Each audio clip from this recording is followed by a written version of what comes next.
Yo, we said to me, big dog, back again, yeah. This one's hella controversial.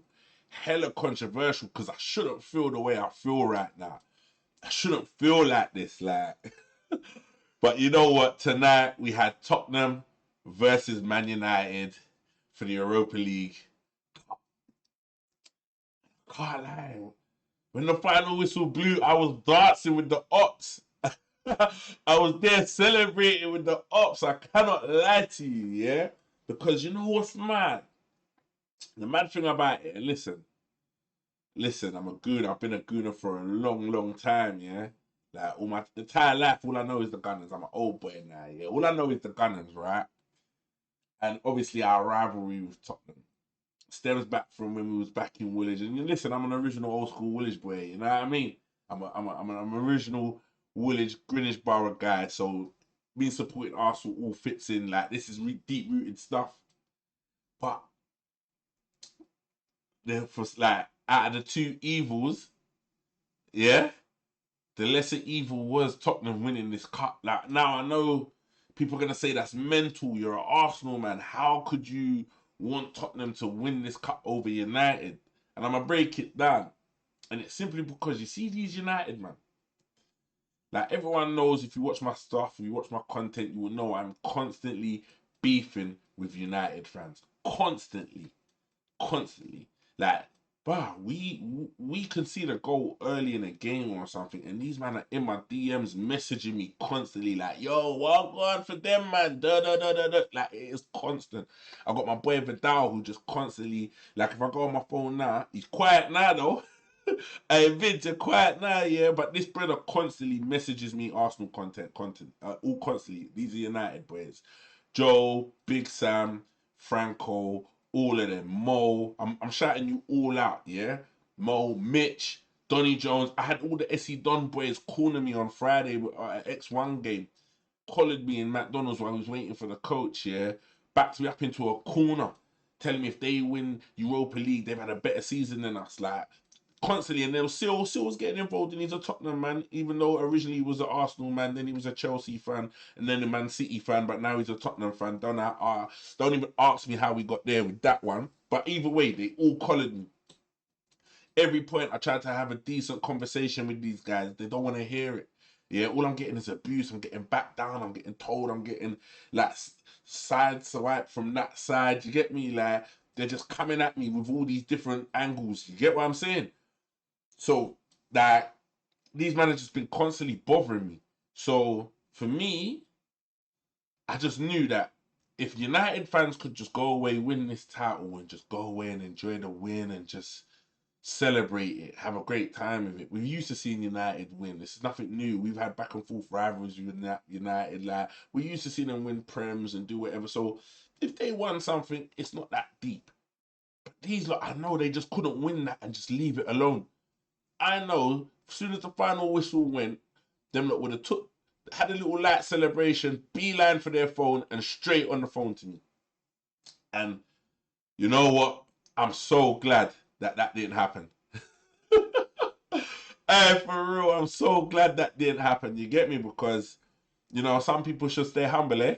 Like, these men have been talking about humble and being humble all season, and they've never stayed humble. Do you get what I'm saying? I had big up Ty in my group chat. I got Sun Dream Team group chat, and Ty this morning added me, yeah, talking about, oh, we'll be seeing you in the Champions League or something. I can't remember what he said. He added me this morning, right? So I said, calm down, bro. Like, you ain't won it yet. You know what I mean? You lot are talking like you've all won it. Like, man, are all talking about transfers and this, that. And this is the same thing that they will talk to us about being next season FC, looking forward. These men are counting cups before they've even won it, talking about they're going to sign this player, do that, and all of this. So they've just been giving it the big one, if you want to call it, puffing out their chest. And today they got humbled because now when you actually take in United season, it's been a shambles.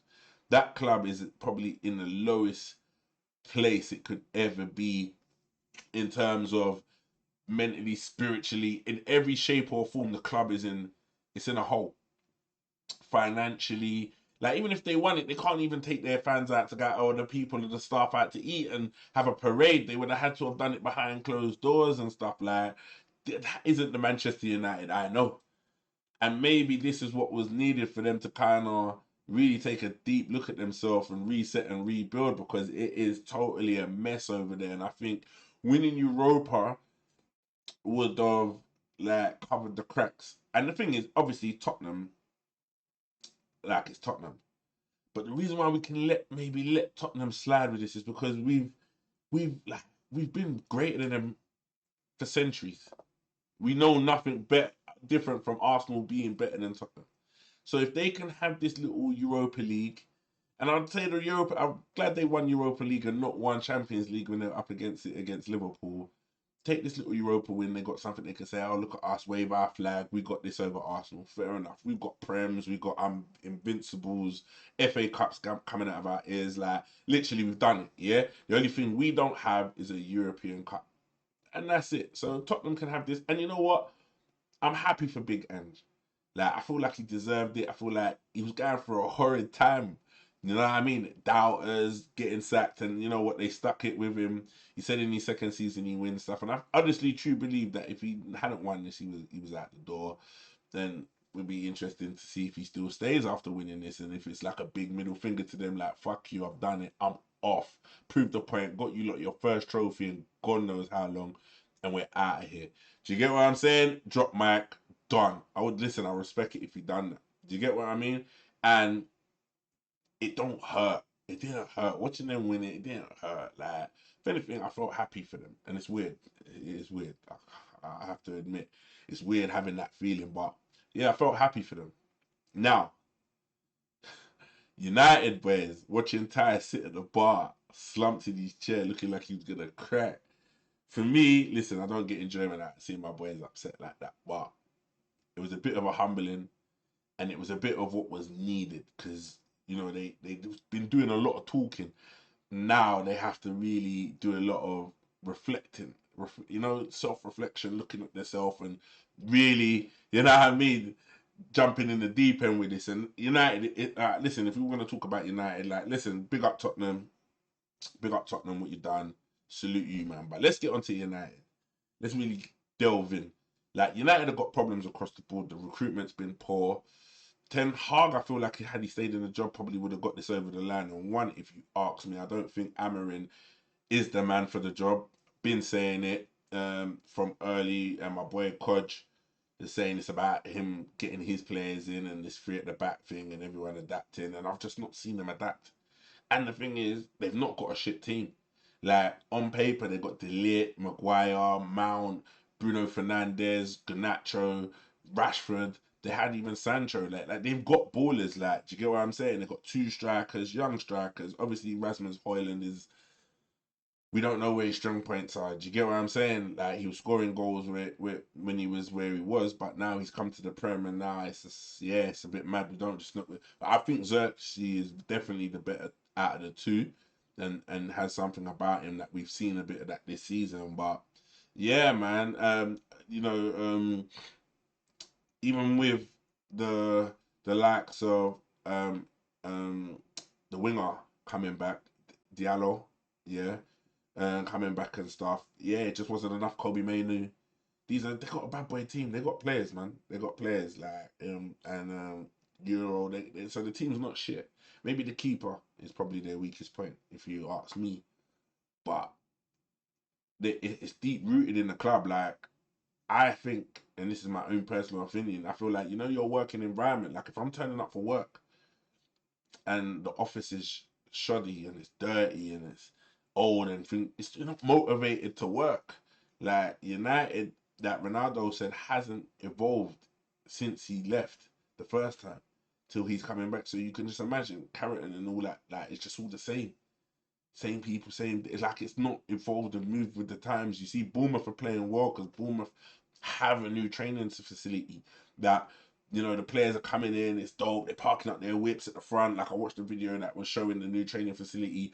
And then they come in there. It's fresh, clean. They got nutritionists. They got food. They got everything they need.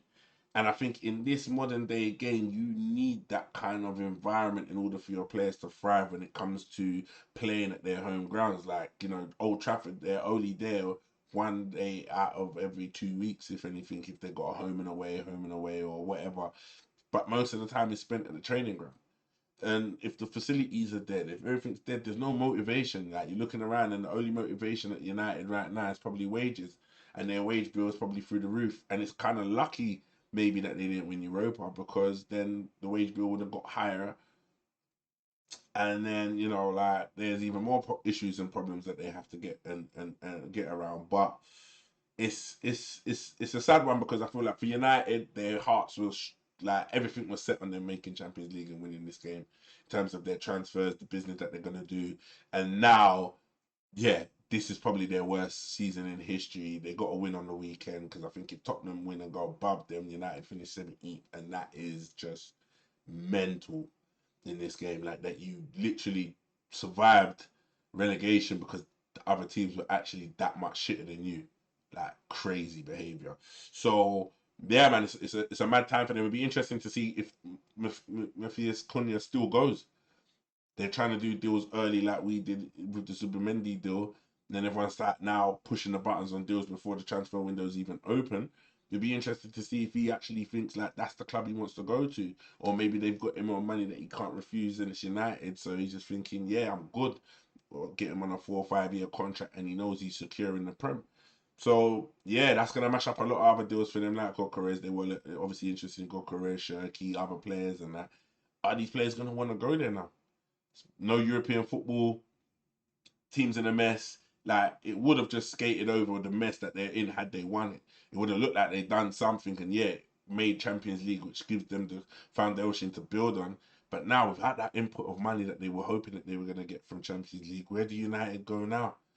Tottenham, on the other hand, who are in financial difficulties, so they say, allegedly, in the papers, you're seeing a lot of stuff about their financial woes. This will be a big boost for their pockets in terms of making Champions League football now. Levy also rumored to that wants to be selling the club.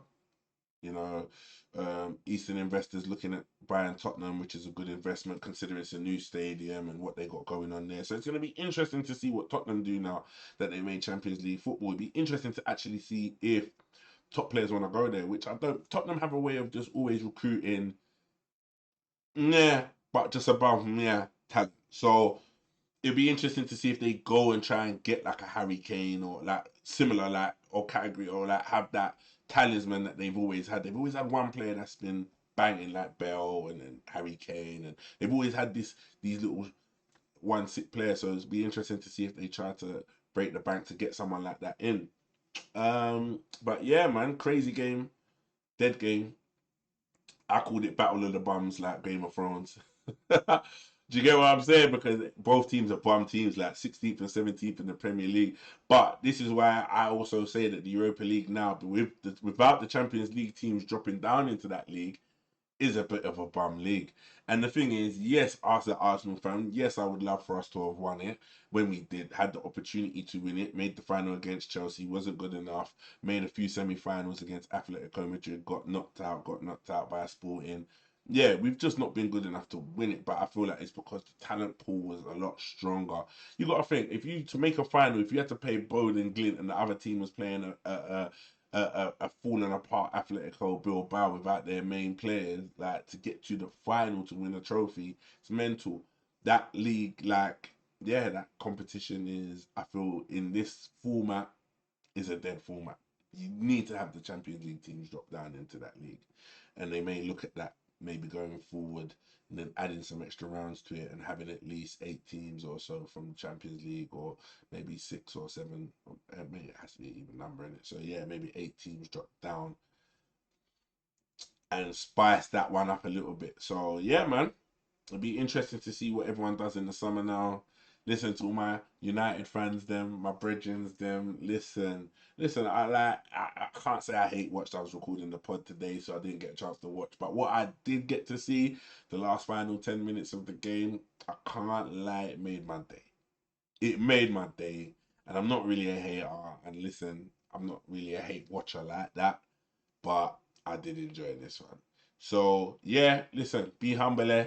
Think about how you want to be treated when you're treating others in certain ways. You get what I'm saying? Because you man have just been giving man bare banter all season and coming with your little Larry Mouse and your big chest. Yeah, done. Relax. Let the big boys handle Champions League and fighting at the top, and you man go and sort your lives out. Yeah, this has been Big Dog in and out. As you can see, the new caps are here.